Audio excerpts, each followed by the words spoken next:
अस्सलामु अलैकुम class 4। I hope you all are fine and safe at your home. आज हम आपकी उर्दू की किताब उर्दू चमन से नया सबक नंबर 5 मिर्ज़ा गालिब पढ़ेंगे। मिर्ज़ा गालिब का नाम आप सभी ने सुना होगा। ये कौन थे? ये एक बहुत ही अजीम शायर थे। ये हिंदुस्तान में बहुत मशहूर थे। इनकी शायरी हिंदुस्तान के अलावा दुनिया भर में मशहूर थी। आइए हम अब देखते हैं उनकी ज़िंदगी के बारे में और ज़्यादा हालात। सबक नंबर 5 मिर्ज़ा गालिब। मिर्ज़ा गालिब उर्दू के बहुत बड़े शायर माने जाते हैं। मिर्ज़ा गालिब ने जो भी शायरी वगैरह लिखी वो ज़्यादातर उर्दू में थी। पूरी दुनिया में इनका नाम मशहूर है। मिर्ज़ा गालिब 1797 में आगरा में पैदा हुए। ये कहाँ पैदा हुए? आगरा में पैदा हुए। उनका पूरा नाम असदुल्ला खान और तखल्लुस गालिब था। इनका पूरा नाम था असदुल्ला खान और तखल्लुस जो होता है शायर का एक छोटा सा नाम होता है जो वो शायरी में यूज़ करते हैं। इसे हम इंग्लिश में कहते हैं पेन नेम। जब वो सिर्फ 5 साल के थे तो उनके वालिद जो एक फ़ौजी अफसर थे अलवर की जंग में मारे गए। वो बचपन में यतीम हो गए। वालिद के इंतकाल के बाद उनके चचा अहमदुल्ला बैग ने उनकी परवरिश की पाल पोस कर बड़ा किया। लेकिन गालिब जब 9 साल के थे तो चचा भी इंतकाल कर गए। नौजवानी में ही गालिब को आगरा छोड़ना पड़ा और वो दिल्ली आ गए। आगरा छोड़कर वो कहाँ आ गए? दिल्ली आ गए। उन्होंने बचपन में ही शायरी शुरू कर दी थी। उस ज़माने में उनका कलाम मीर तकी मीर को दिखाया गया। मीर तकी मीर भी एक बहुत बड़े उर्दू के हिंदुस्तानी शायर थे। बचपन से ही मिर्ज़ा गालिब को शायरी का शौक़ था और उन्होंने बचपन में ही शायरी शुरू कर दी थी। उन्होंने अपना कलाम यानी सेट ऑफ पोएम्स और या शायरी जो एक कलेक्शन होता है वो किसको दिखाया? मीर तकी मीर को दिखाया। मीर का शुमार उर्दू के बड़े शौरा में किया जाता है। शौरा शायर की जमा होती है। मीर तकी मीर भी एक बहुत बड़े शायर थे।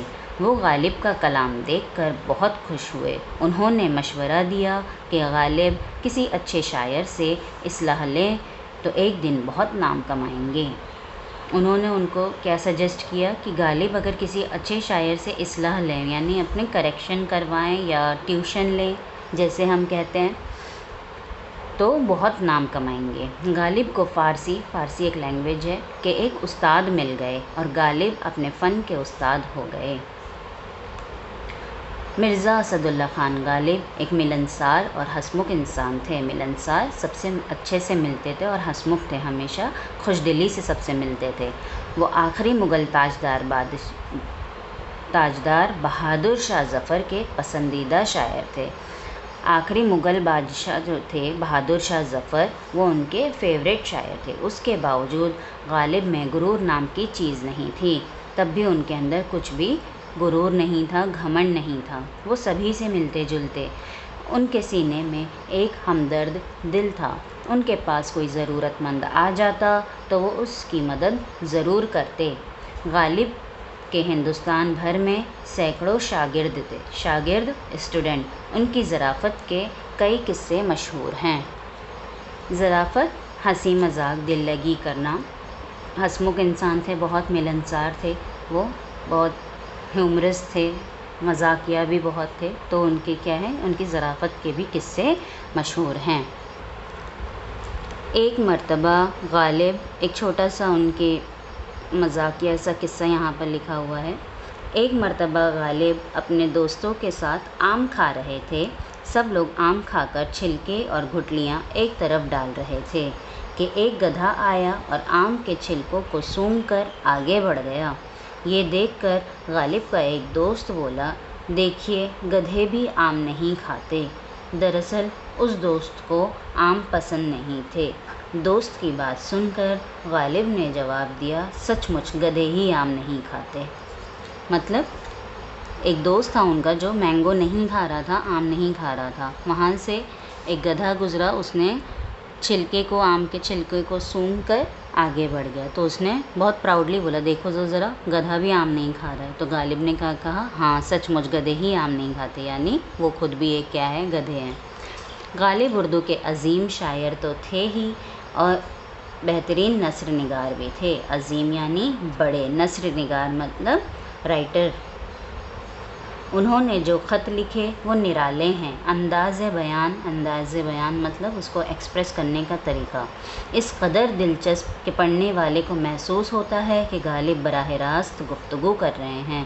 جو بھی وہ خط لکھتے، خطوط لکھتے، اس میں وہ اس طرح لکھتے، اس طرح بیان کرتے کہ ایسے فیل ہوتا تھا کہ جیسے غالب خود سامنے بات کر رہے ہیں، کیونکہ انہوں نے پہلی بار آسان اور سادہ زبان کا استعمال اپنے خطوط میں کیا. خط کی جمع. 1857 میں پہلی جنگ آزادی کی ناکامی کے بعد دہلی کی تباہی کا حال انہوں نے اپنے دوستوں سے خطوط کے ذریعے ہی بیان کیا. 200 سال بعد بھی غالب کے کلام میں وہی تازگی اور شیرنی مٹھاس ہے جو اس دور میں تھی.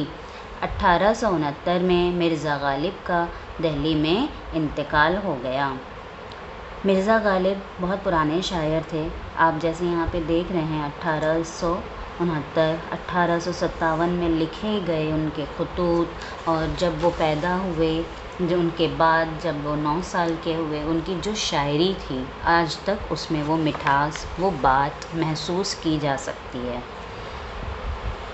مرزا غالب کے علاوہ اگر آپ لوگوں کو اور بھی شاعر کے نام یاد ہیں تو آپ اسے کہیں لکھ لیں یا اپنے گھر میں اپنی ممی یا پاپا سے اس کو ڈسکس کرنے کی کوشش کریں. Thank you so much student for the listening. اس سے ریلیٹڈ PDF میں آپ کو جلدی سینڈ کروں گی. Thank you so much.